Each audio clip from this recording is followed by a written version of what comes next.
I want to welcome you, Dr. Jonathan Allen, a accomplished veterinarian out of Wellington, Florida.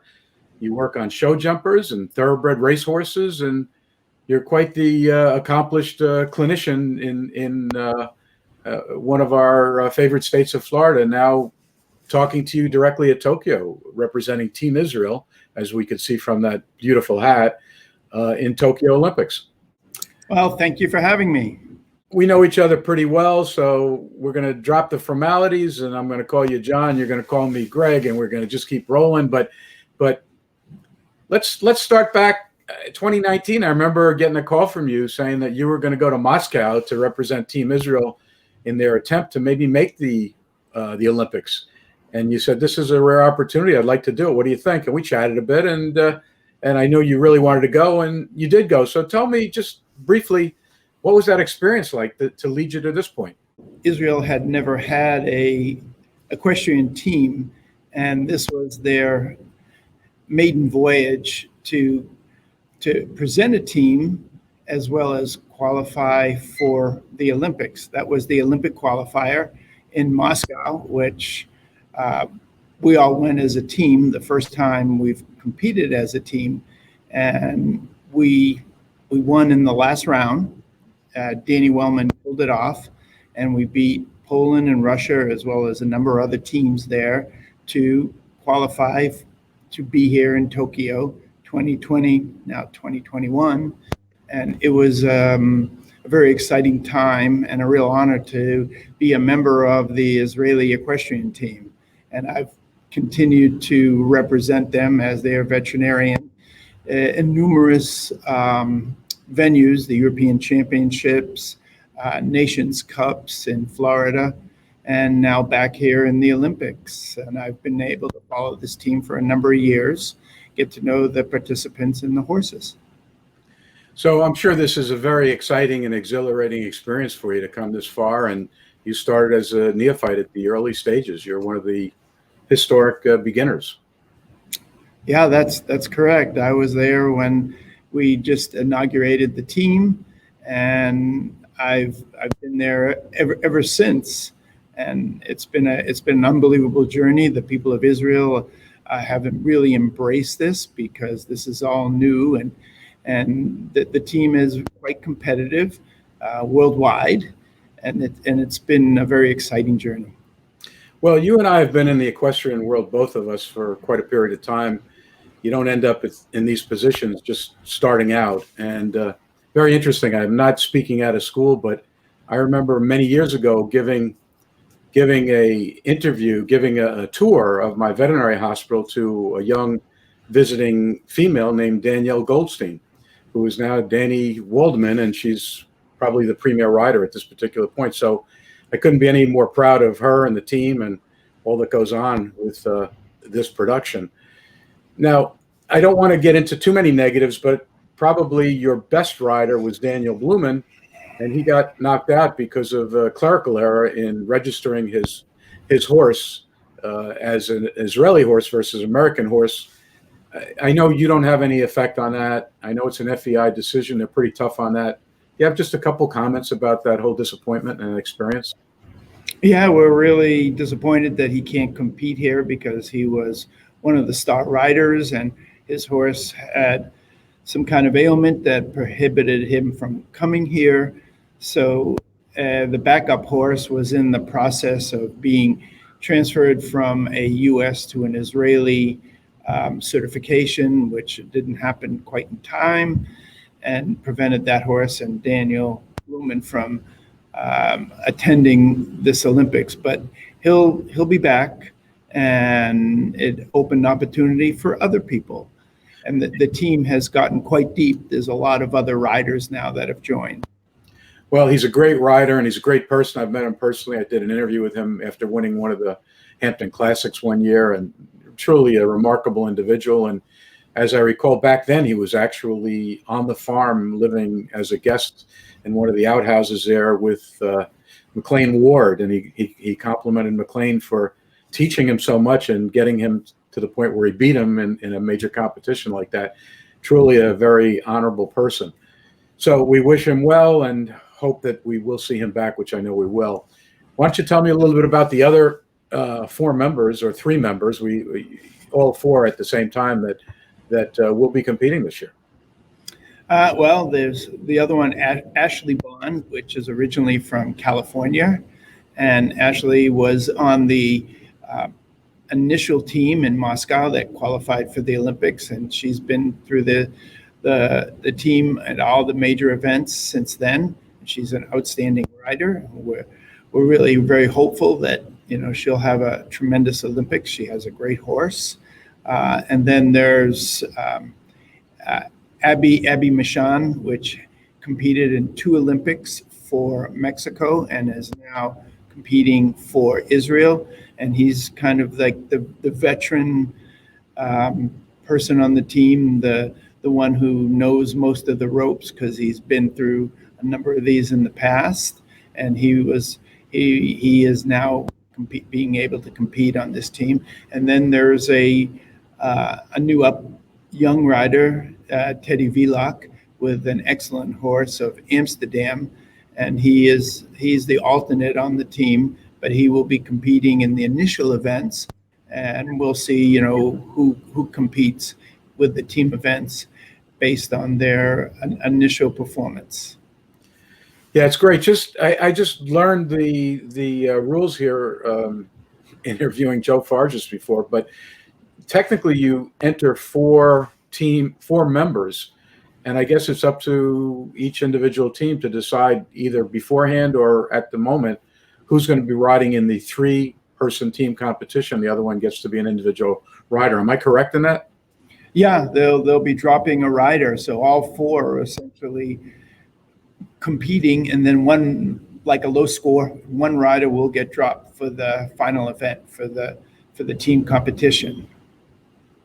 And some of the people don't realize it. They hear equestrian team Olympics. They think that it's just one event only, but it's actually 3 events. There's dressage, and then there's the team jumping, as we said, and then there's eventing. And they're all slightly different disciplines, which I've already discussed to some degree with my audience. But is Team Israel bringing anyone other than a jumping team? That's kind of the next question.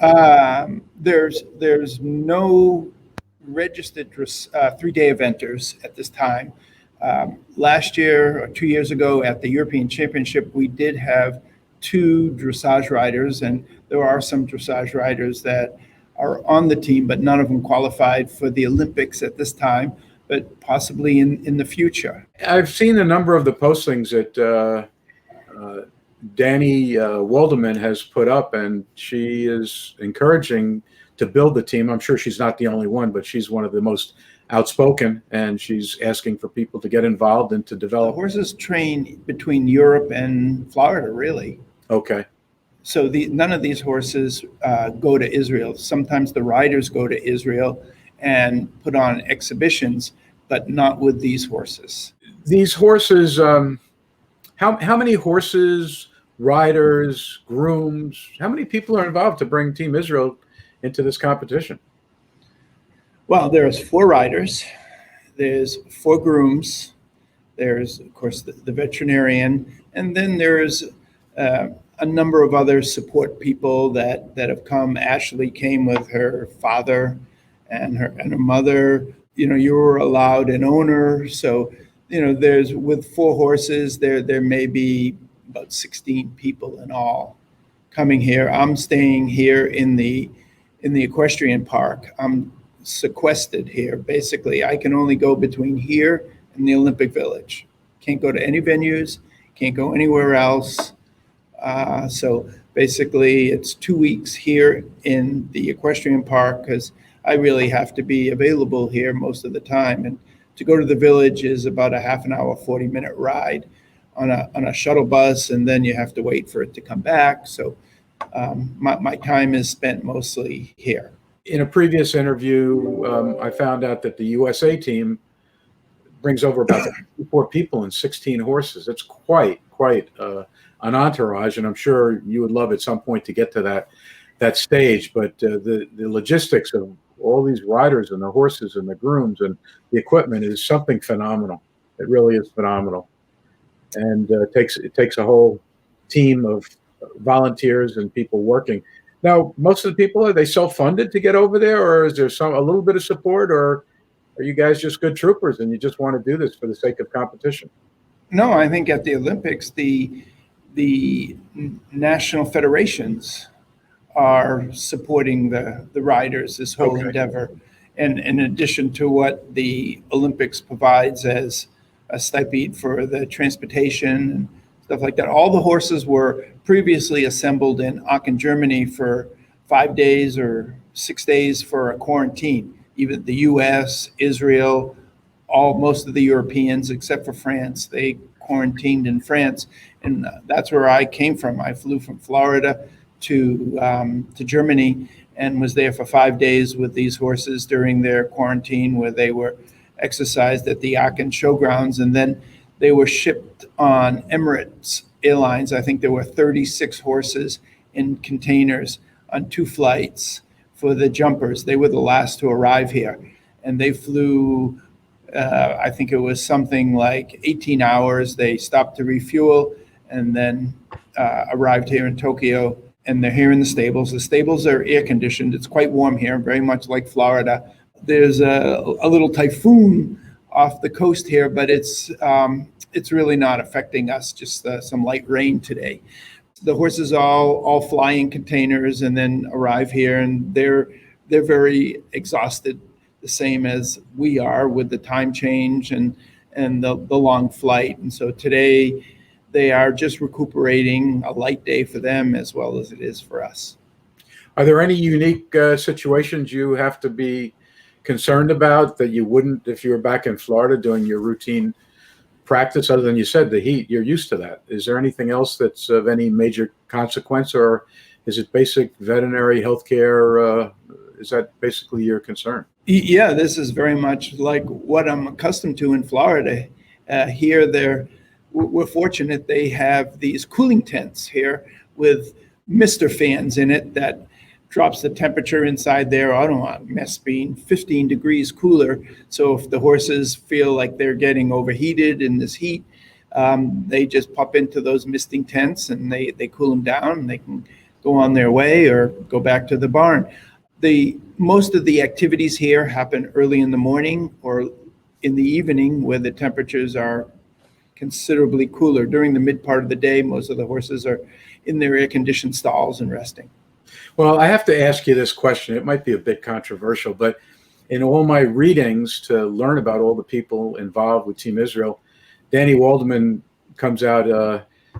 She wears the feathers in the back of her head, and they claim that at times she'll wear unusual leggings and not your typical horse garb. Is there any buzz about that, or she's trying to break the mold here, or is it just Danny and that's her?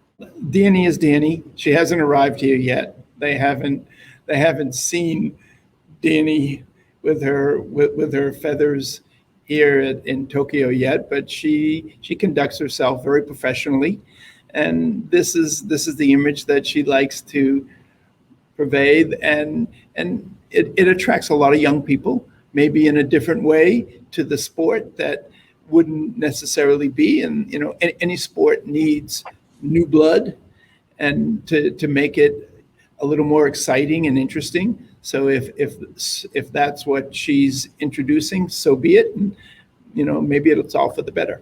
Well, put a good word in for me. I already contacted her via email, and she is passing it up the ladder to see it. But I'd love to get an interview with her and get her perspective, having known her since a little girl, and what she's doing now. I'm quite impressed with how she's handled herself, and I'm quite impressed with what you've done. We've worked together before, and you're a dedicated, excited veterinarian, and this is a new adventure for you. And I'm going to wish you and the whole team, the riders and the horses, just like I did it with Fargus, I'll do it with the USA, and I do it with the racing crowd.